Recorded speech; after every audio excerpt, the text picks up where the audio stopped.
Thank you very much, Lily. Thank you for organizing the event and thank you for the invitation. I cannot see the participants, but I trust that all of them are very interested to be this morning with us and listen more about the MSCA Doctoral Networks program. My name is Thomas Vyzikas. I'm together with my colleague Giuliana Donini from the MSCA Doctoral Networks, which is the A1 unit in the Research Executive Agency. The reason we are here actually is to help you increase the interest and the participation in MSCA doctoral networks, but at the same time, of course, to help together with the NCP to increase the quality of the applications. Since I cannot see you at the moment and probably later on during the session, and also I cannot hear well the audience, Lily, please, if we have any questions at the end of every section of my presentation, please raise it to me. So I will share my screen now. Sure. And please give a sign that you can see it, and I will start presenting. By any chance, you don't happen to see us from the camera? Yes. Do you see us from the camera, Thomas? Yes. I see. We see no. No, right? No, I don't see any audience in the camera. Okay, no problem. No problem. Okay, so if you can see my presentation now, right? Yes, we can. Yes. Okay, perfect. Again, thank you very much. I made the introduction on the first slide. So practically MSCA Doctoral Networks is the new ITN, the Innovative Training Networks in Horizon Europe. And in this presentation, we have a big disclaimer also that some of the information that will be presented is still subject of approval of the work program of 2022, which means that still some conditions for applying are not yet validated by all services. So far, we have launched one call, the call 2021, and the next call with a deadline of the 15th of November is going to be called 2022, and then there will be another work program, which is biannual.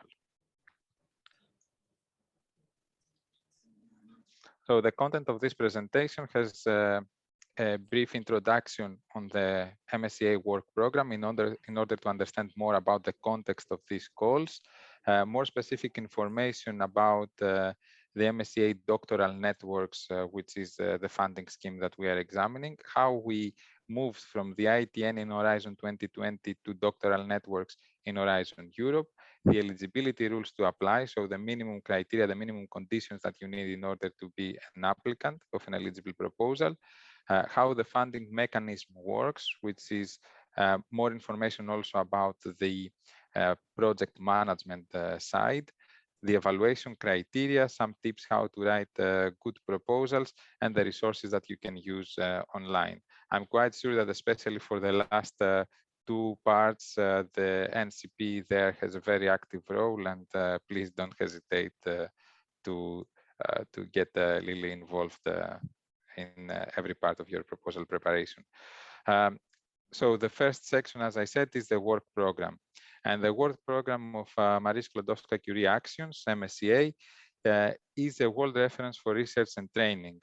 It comprises many different aspects, such as training the skills, training researchers, improving the career development, achieving excellent research with a bottom-up approach, which means that there are no predefined topics, but actually areas of research which allows everyone to come up with an innovative approach to address challenges in the domain of research that he's or she's involved.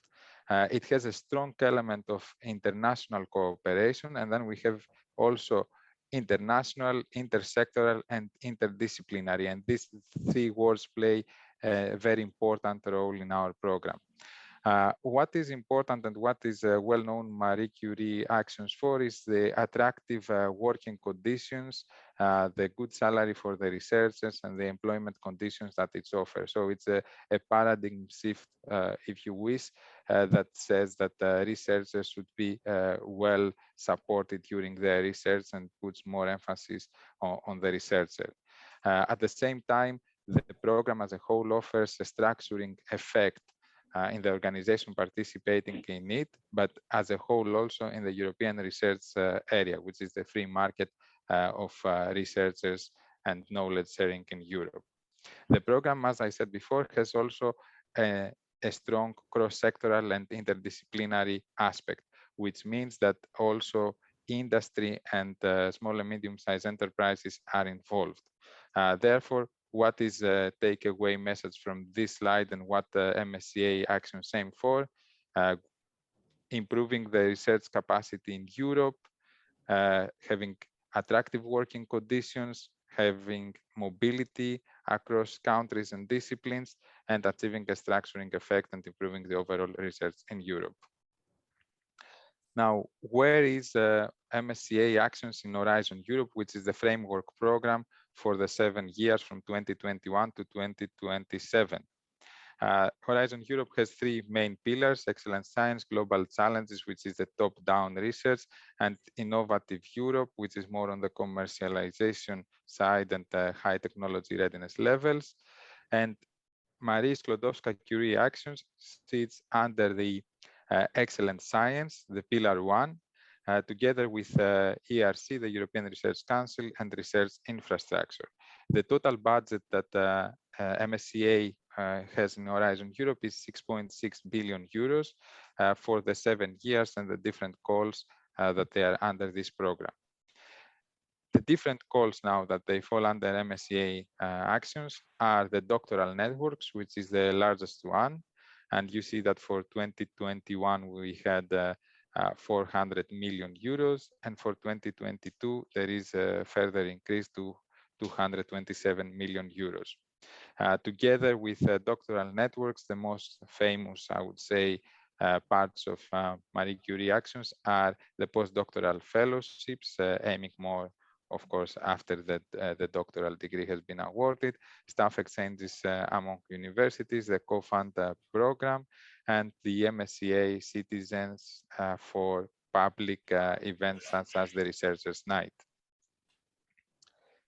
Now, the big question, why do we have a doctoral network program in Marie Curie actions, and what are the expected outcomes that the European Commission and European Union overall expects from this program?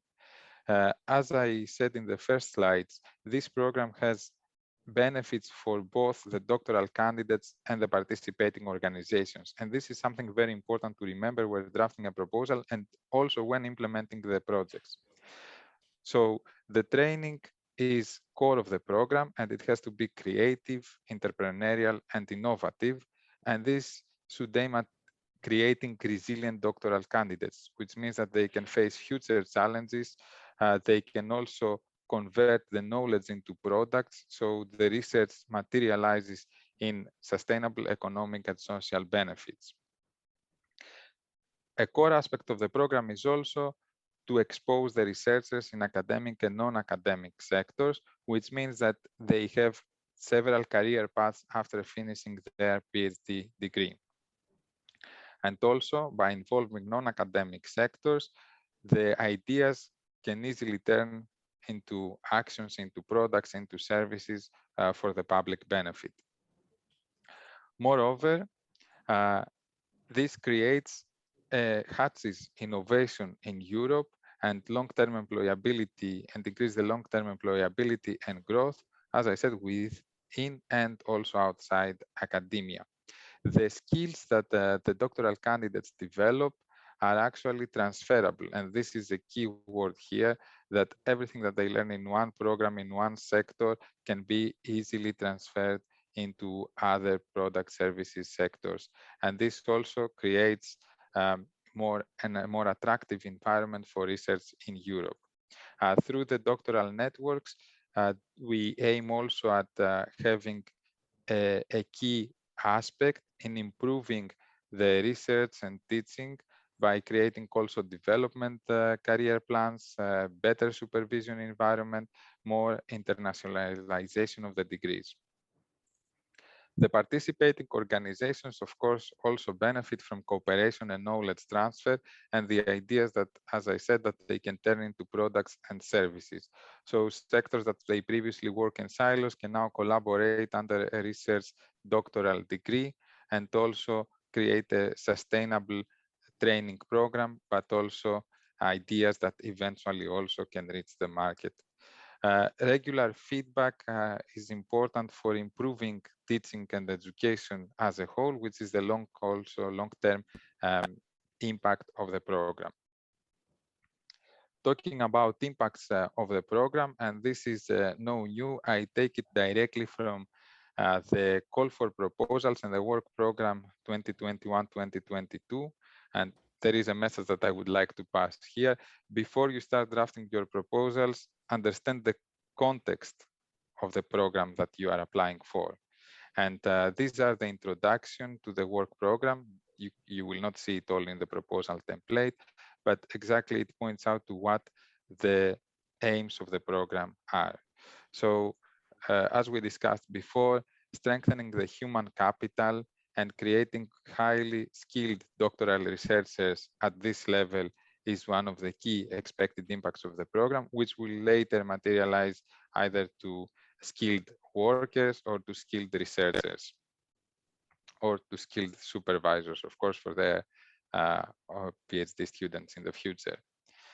We would like also through this program to make Europe more attractive for research by having better employment and working conditions for the doctoral candidates, but at the same time by having a better talent circulation and more intersectoral, interdisciplinary, international aspects of the program. Therefore, not only by making better employment conditions, by making more excellent research in Europe, we aim to attract brains. This will eventually contribute all to sustainable development through the scientific, economic, and societal impacts of the program. Also, this will create a sustainable collaboration and long-lasting collaboration, sustainable is a little bit overused, between academic and non-academic organizations, which can then collaborate to be going beyond the duration of the project to have a long-term doctoral training program, and also to potentially hire the ESRs, the doctoral candidates. This eventually will also foster a culture will hatch open science, innovation, entrepreneurship in Europe, which is something that we are gradually catching up also with strong powers like the United States there, but it's an aim eventually for economic growth and prosperity in the society. All these are targets of the European research area. Therefore, our program will aim at strengthening the European research area.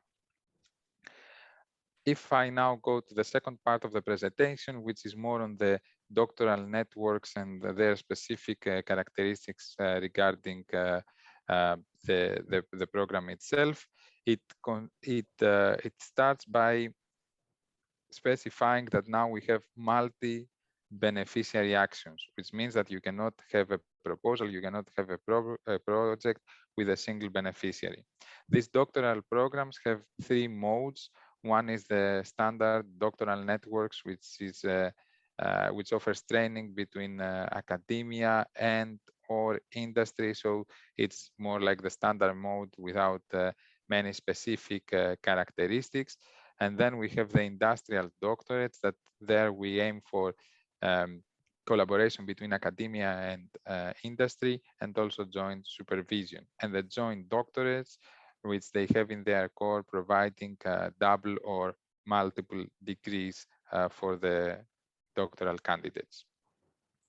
These three modes can visually be presented here. Each of the modes, as I said, it has especially the ID and the JD in our jargon, which is the industrial doctorates and the joint doctorates, have two specific aspects: collaboration with a non-academic sector and also joint degrees. So these are the most important aspects. It's important to highlight also that for the Horizon Europe, meaning for the calls that we are running now and we will run until 2027, these three modes compete under the same scientific panel. So let's say that we receive all proposals in engineering, for example, and they all fight, they all compete for the same budget that falls under the engineering panel. So there are no dedicated budget lines for each of the three modes. The characteristics, the features of the doctoral networks. First of all, for the standard one, the doctoral networks, let's call it DN from now on. The duration and the size of the grant is 360 person months, which practically means in practical terms, 10 doctoral candidates employed for 36 months, with an asterisk, of course, that this is not compulsory, but this is the common practice. For the IDs and the JDs, there are additional 180 months, and this is an incentive, having larger programs also to have more IDs and JD projects. The standard duration is 48 months. With COVID, I must say that most of the projects have requested a short extension, but when preparing your proposal, please plan that you finish all the actions within 48 months, because extensions are not by default at all, and they are not common practice. The fellowship means the recruitment time of the fellow should be between 3 and 36 months. As I said, especially at the beginning when you write the proposal, most of the applicants aim for 36 months, and unless the fellowship is split between more than one applicant. The secondments, now they can be worldwide, and they are up to 1/3 of the fellowship duration, and this is for the doctoral networks. When we go to industrial doctorates and joint doctorates, as I said, they have some additional characteristics. The industrial doctorates, to achieve their objective of non-academic sector involvement, they require at least 50% of the fellowship to be spent in a beneficiary that belongs to non-academic sector. The academic and non-academic organizations should jointly supervise, again, to highlight the intersectorial aspect of this mode of the doctoral networks. And the difference now is that there is no ceiling for the secondments, meaning the secondments can be more than 1/3 of the time. However, I have an asterisk there which says this is subject of approval of the new work program. The same condition for the secondments applies also for the joint doctorates. In addition to this, also there must be a joint award of the PhD degree, and the selection should be joined together with the admission, the training, the supervising, and the governance of the projects. To guarantee that this will be the case when the proposal is funded, we request letters of pre-agreement to deliver joint, double, and multiple degrees.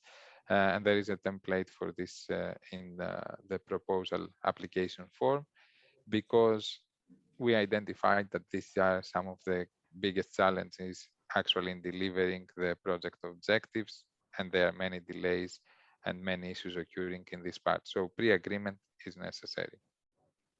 The eligibility conditions, you will see now that some of them are common for the entire Horizon Europe program. So there is a more, let's say, corporate approach in the eligibility conditions. We have at least 3 independent legal entities to form the multi-beneficiary consortium. Now, the 3 of them have to be established in a different member state or an Horizon Europe associated country. In the case of Malta, of course, is the member state. And one of the beneficiaries, one of these 3 beneficiaries, should be in an EU member state. This means that we want at least one from the EU member state and 2 others that can be from the EU member state and Horizon Europe associated country. Now, the size of consortia may differ quite a bit, starting from 3 and going even up to 10, 15 partners. So there is quite a variety in this aspect. It depends on the objectives of the proposal, of course. condition to be a beneficiary is recruiting a doctoral candidate. By recruiting, we mean that they have to be hosted in their premises, supervised there, or for the supervisor, especially use associated partners to support in this. Another condition special for the MSCA doctoral networks call is that no more than 40% of the EU contribution of the requested grant amount can be allocated to beneficiaries of the same country.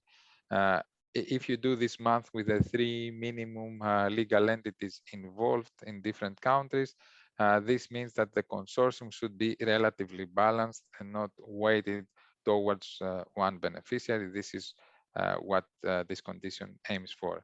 As I said, there are specific eligibility conditions for the industrial and joint doctorates, and very important here, especially for those that they participated in the call 2021, if the proposal has received a score below 80%, it means that you cannot apply with the same proposal in the call 2022. So there is some resubmission restrictions in order also to improve the quality of the applications received. Let's talk about now more about the academic and non-academic sector, and some confusion maybe that this can be caused with industry or private for-profit organizations. So academic sector practically is every legal entity, every organization that is involved in research, which means higher and secondary education establishments, can be private, can be public higher education. It can be also private for-profit organizations that their main activities is research. They're commonly known as RTOs, International European Research Organizations. On the other hand, the non-academic sector is practically anyone else for any socioeconomic actor that does not provide research or education. So not necessarily the industry, non-academic does not necessarily mean industry. It can be a municipality, for example, a public body. Moving now to some comparison between ITN and doctoral networks. As I said, practically this transition is from Horizon Europe, which was from 2014 to 2020, to from Horizon 2020, sorry, to Horizon Europe that is from 2021 to 2027. So with the change of the framework program for the research and innovation of the European Commission, also ITN transformed to DN. As the principle is of Horizon Europe, evolution, not revolution, the same applies to a good extent from ITN to DN. So there are some aspects that I must say that they offer more simplification, more flexibility, and they aim overall at improving the implementation of the program as a whole. First of all, the size of the doctoral networks is 360 months. We are talking of relatively smaller, more flexible projects. The industrial and joint doctorates go up to 550 person months. All the beneficiaries must recruit a fellow. The fellows can only be doctoral candidates. We don't have the notion of an early career researcher, but a doctoral candidate is practically someone who does not have a PhD yet.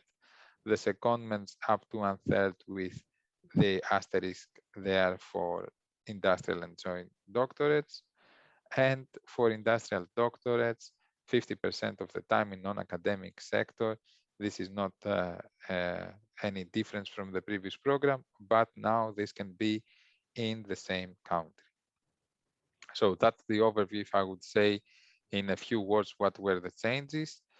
If we go now and compare side by side doctoral networks in Horizon Europe and Horizon 2020, you will see some changes. For example, the number of beneficiaries from a member state, now we have minimum 1/3, and the enrollment in a doctoral program is mandatory, not anymore optional.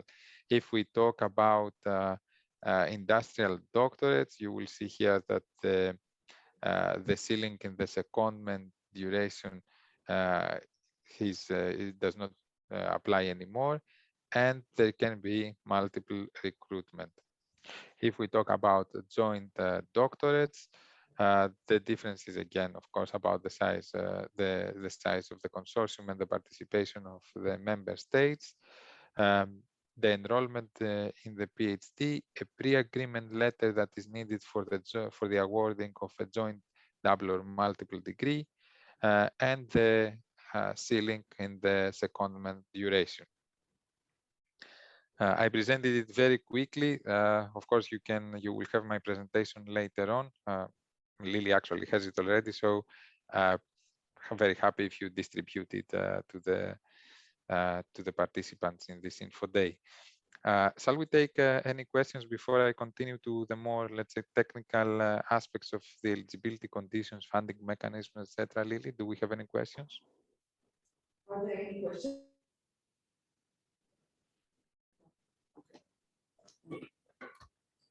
Thomas, no questions for the time being.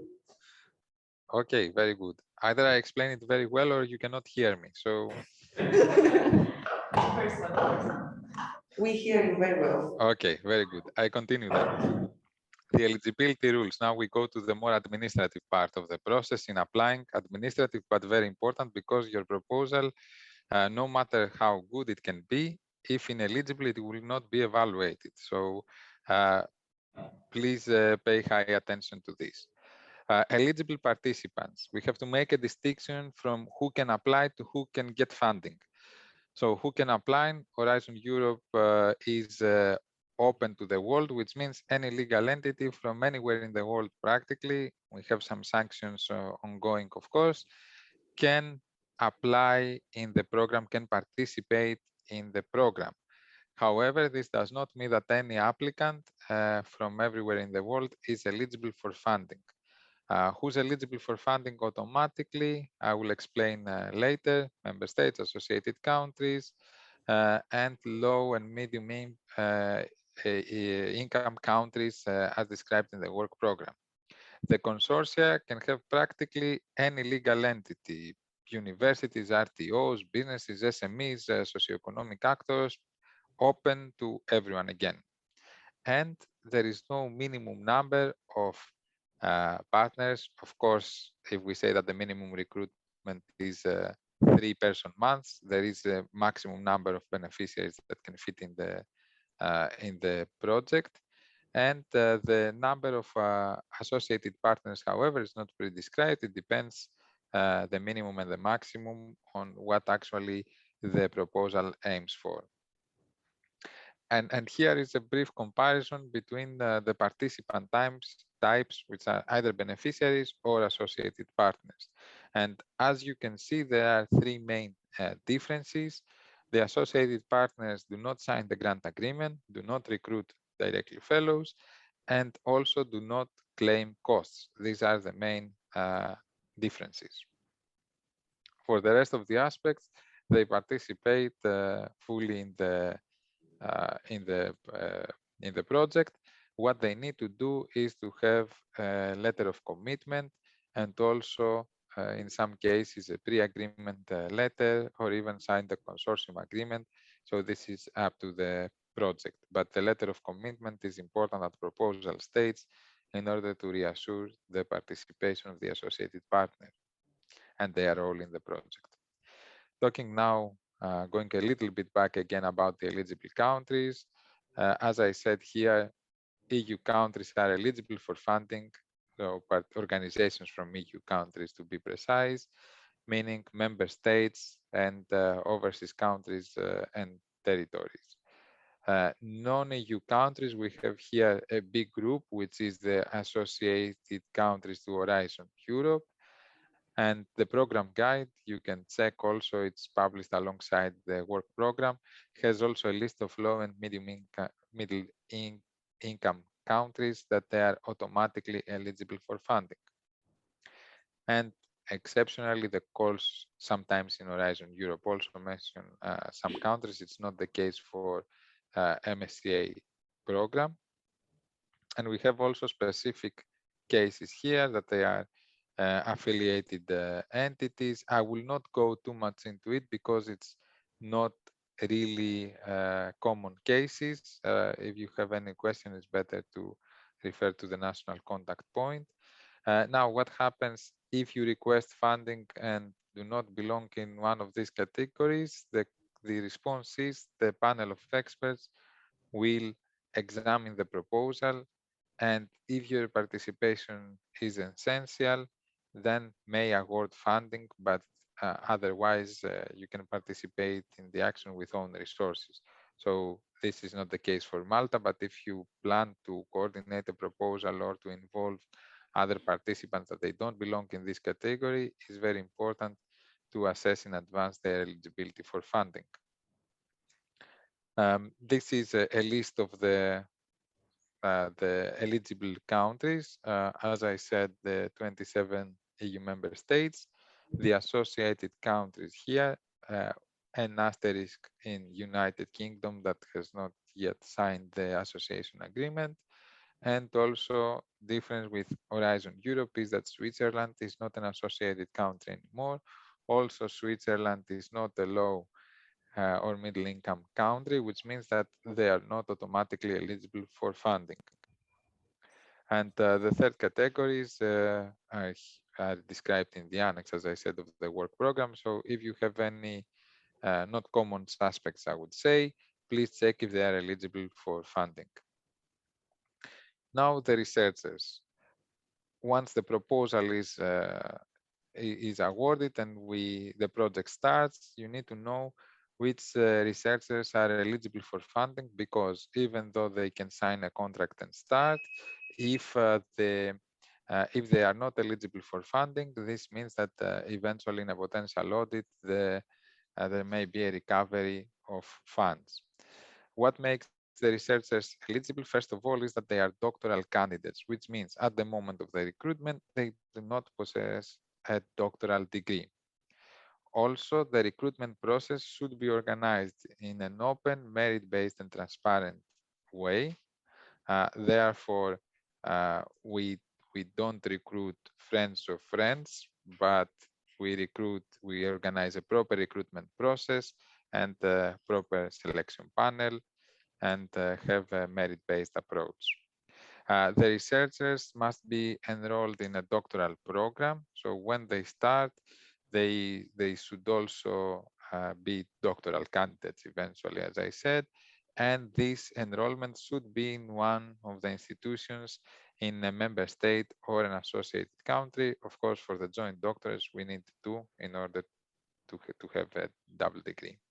The researchers can be from any nationality. There is no restriction absolutely whatsoever.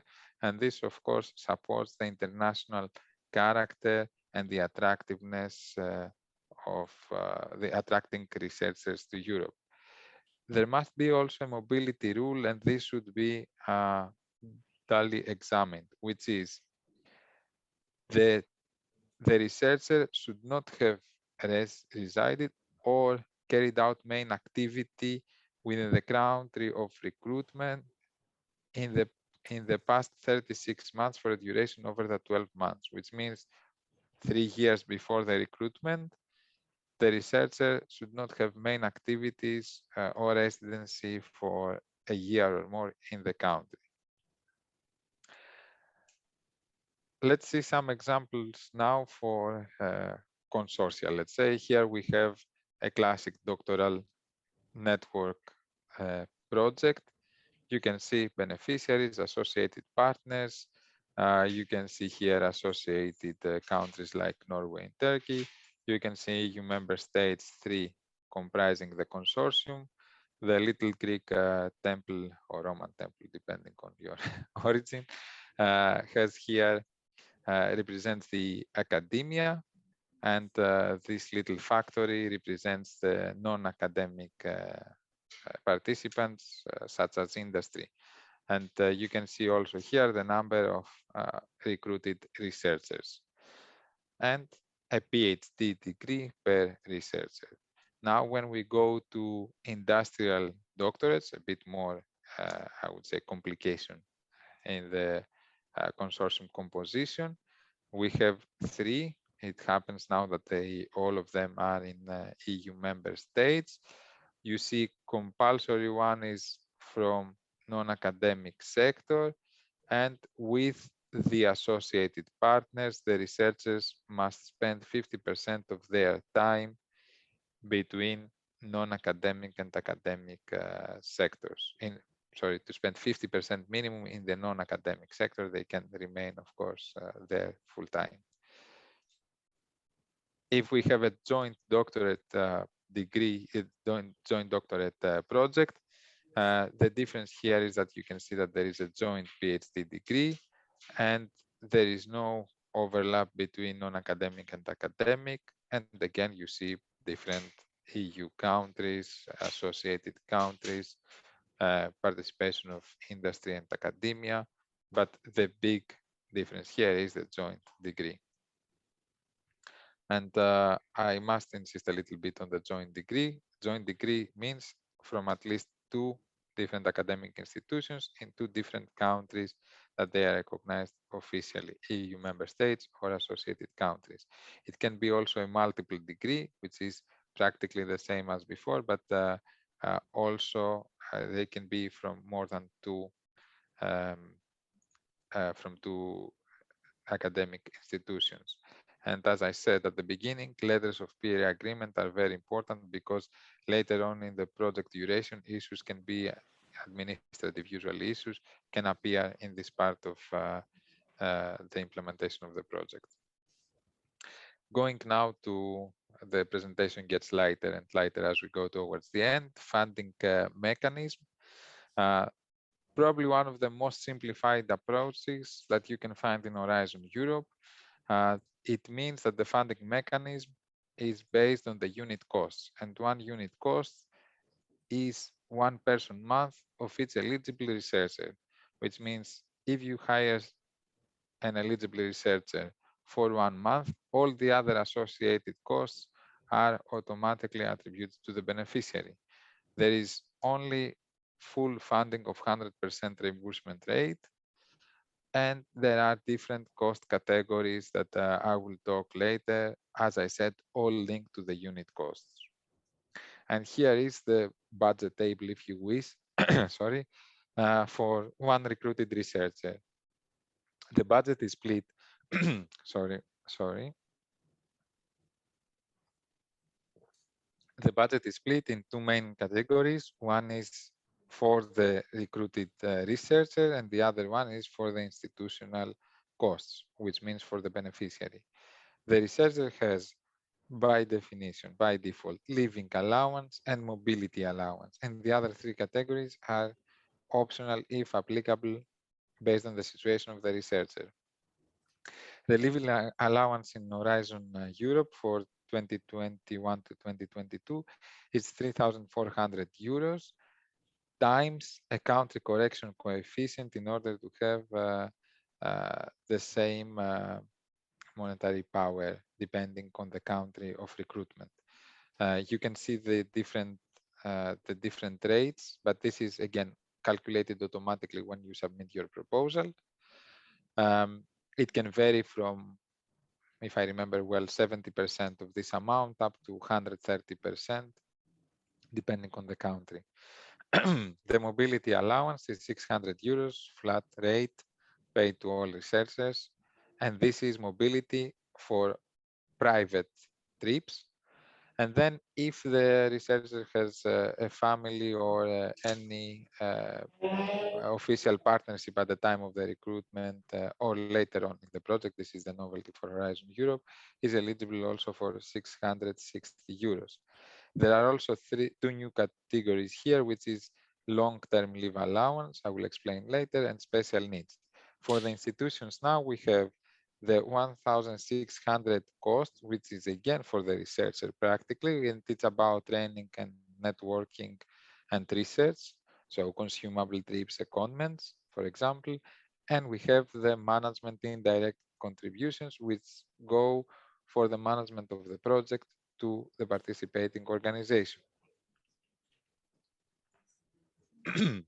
So the 2 new categories here, the long-term leave allowance. This is, I must say, I will not insist because this will depend on the situation of the recruited fellow during the implementation of the project. So you don't necessarily need to put it in the proposal, your grant will be calculated once the fellow is selected. Practically, this gives more flexibility and takes more care of the researcher when there are absences longer than 30 consecutive days.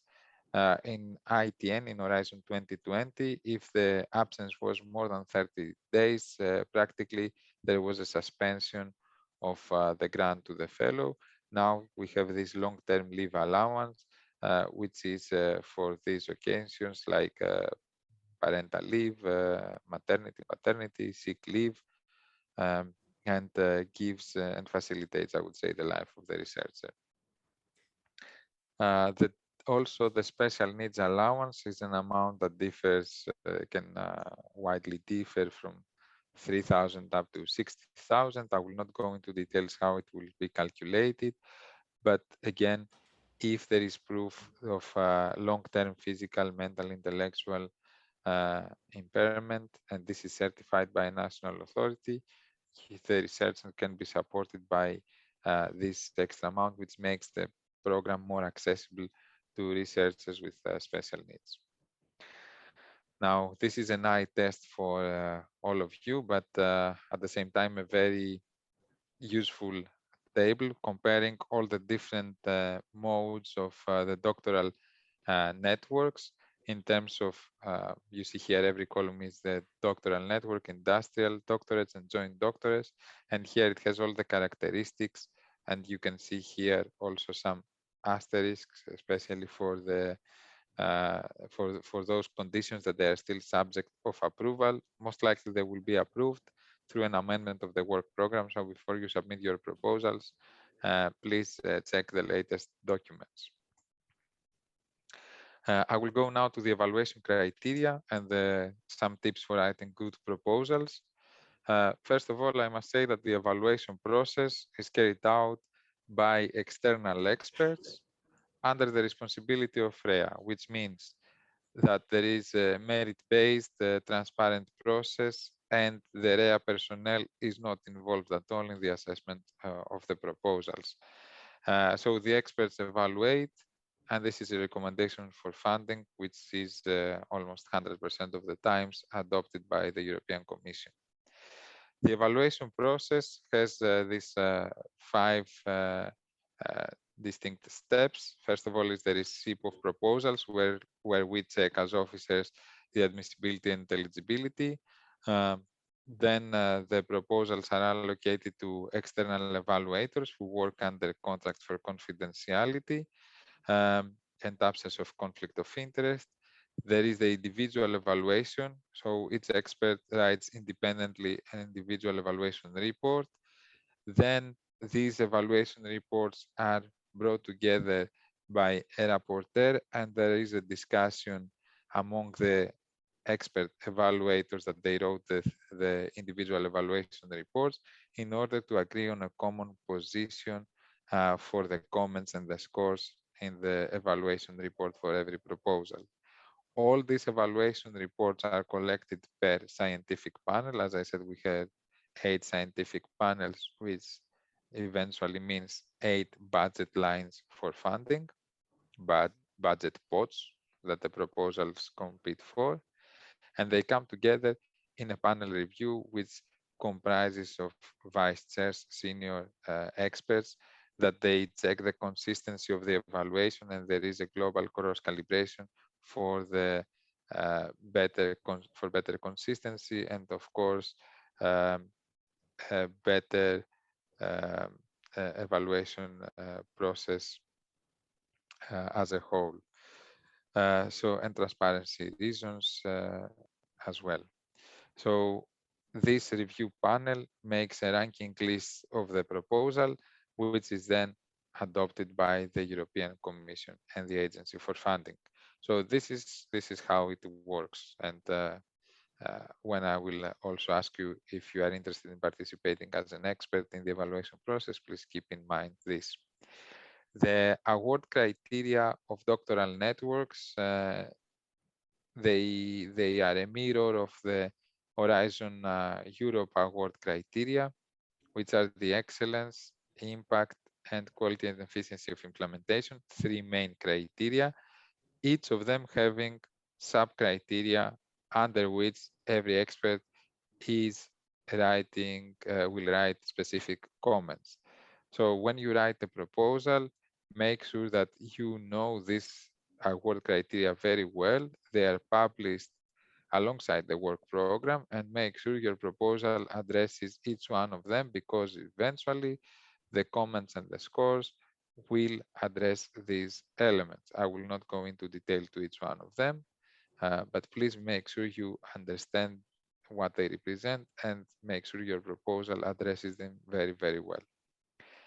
Another aspect that we need to focus on is the weighting of the score. So each criterion is scored independently, but at the end of the process, there is a multiplication factor, a weighting factor of 50, 30, and 20%, which means if your proposal does not address has a shortcoming or a weakness in the implementation and a similar weakness in the excellence, it will matter more in the final score.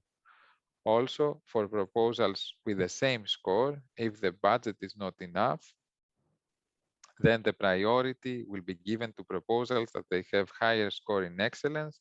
If the score in excellence is the same, higher score in impact. So if you remember the first slides that I presented about the Horizon Europe program and where MSCA sits is under the excellence pillar, which means that the excellence plays the most important role in the assessment of the proposals. Now, how can you apply in practical terms? All opportunities of funding for the European Commission are published in the Funding and Tenders Opportunities portal. I don't have a link here because simply if you type Funding and Tenders Opportunities, you will be brought to this website that you will see. You can search per call, per year, open, closed calls, future calls that they have not yet opened. So you can see the work programs and all the call documents. And you can see there are links to the work program, which I said it has all the context of the calls, the expected impacts, the outcomes, and it's good that you understand it and you reflect it in your proposal. The annexes of Horizon Europe that they explain the rules for application, guide for applicants, proposal templates, very, very, very important to use it. It will facilitate the proposal writing, but also the assessment of the proposal. And make sure you use the latest templates because there are additional elements there. And there are also frequently asked questions by other applicants, which can also apply to you. So please check at the bottom of this website. It has questions for this evaluation. And if you can also pose questions yourself. Now, the proposal has two main parts. One is part A, which is structured data. Practically, you insert the data directly in the system when you apply, such as the beneficiaries, the person months, ethics, etc. And it has also part B, which is the description of the action. Two PDFs, one part B1, page limit 30, 34 to be precise, with the front page and the table of contents, and part B2 that has no limit, no page limit, and there it has all the participating organizations. Now, if we go to the proposal preparation, as I said, I will give you some common sense, I would say, tips for how to write a good proposal. And these are well known, but most often points are lost because some of these elements are not addressed and the evaluators find issues. So there are easy ways to keep, for example, this checklist when you apply and make sure you address all these elements. As I said, before you start, read the work program and the guidance documents. There may be changes from one year to another, different rules as there will be for the call 2022. There is a proposal template which is not the same as previous years. It does not mean that you cannot take parts from your previous proposal and put it in the new template, but there are new sections that you need also to address. Letters of commitment, very, very important that you have it for all associated partners, not for the associated partners linked to beneficiaries for the new call, but please use the template that has specific phrasing, which is legally proof that the commitment of the partner will be reassured. Read carefully the evaluation form. What is the evaluation form? The report that the expert evaluators will complete to assess your proposal. So be smart, check what they will assess your proposal for, and prepare your proposal accordingly that it tackles these elements. Important also is don't underestimate any part of the proposal. If the proposal has excellent science behind it, but no good training, it will not fly. If it has excellent science, but very bad implementation, it will not fly, and so forth and so on and so forth. It's very important when you write the proposal to write each section clearly and in coherence with all the other sections of the proposal. If you don't have a clear idea what you are going to do, it's the easiest thing to pick up and start losing scores. When you are not sure about something, it's better to be transparent and say that this is still under development, this part is progressing. But if you try to blur it, the evaluators will put a negative assessment. This is for sure. What is always also advised is that before you submit your proposal, you will have a consortium, as we discussed, of at least 3 partners. Please make sure that all the partners read the proposal that you have prepared. And also you have, if you wish, an internal peer review that you try to see the proposal with an objective eye. If also you have a colleague that is not involved, it can help to read it and say, this part is not clear. You can, this does not connect with the other parts of the proposal, so to improve it internally before you submit. As I said, there are submission restrictions, so if you submit a low quality proposal, chances are that for next year you will not be allowed to submit. Lily is here and organizing this event, and is here also to support you as a national contact point, and this applies for all the national contact points across Europe. So please consult your national contact points. This is their job, and they are all happy to help according to our experience. Please also complete carefully part A with all the information about the participating organizations, the researchers involved, the ethics section, the security section. It's very important that we have this information properly completed. And another tip that is, again, not any revolutionary thought, start preparing early. Don't wait until September to start drafting your proposal. The earlier you start, the more opportunities that you will have to revise the proposal, and don't leave the submission for the last minute, not for the same day or half an hour before the submission deadline. Issues may happen, and we have seen proposals losing the deadline even for a few seconds. Bottom line, I would say, when one prepares a proposal, this does not apply, of course, for doctoral networks, but for every proposal preparation, think like an evaluator and write your proposal for an evaluator. And this will guarantee that your scores, the scores that you will receive will be certainly towards the positive side rather than the negative. Of course, this does not mean that a proposal that does not have any excellent science behind it will score high.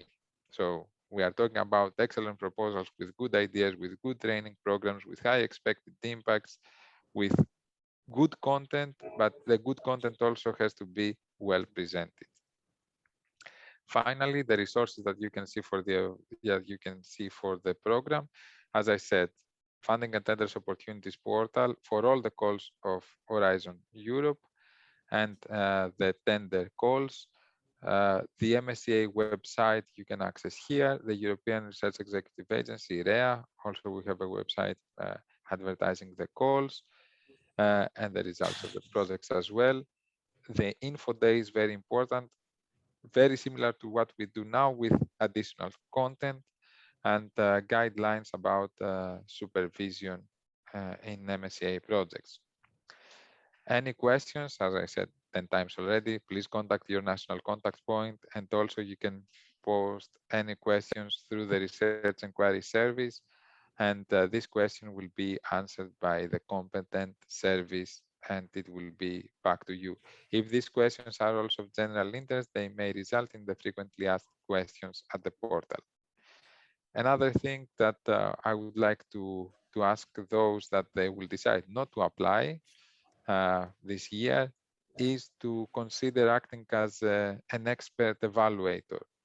So you can register your profile here in the database, and the project officers will look for competent, experienced experts with interest in the topic, and we will invite them for the upcoming evaluation. Of course, with a disclaimer that registering as an expert does not mean that you will be recruited. It depends on the number of proposals received, your profile, the needs of the call, etc., etc. But please support also the evaluations in Horizon Europe through providing your expertise.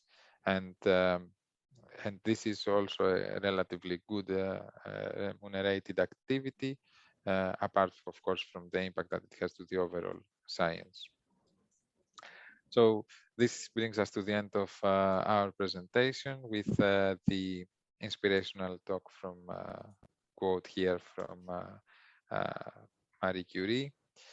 We need to improve individuals to have a better world, and in the difficult times that we live, I think this is a very important message in all fields of science.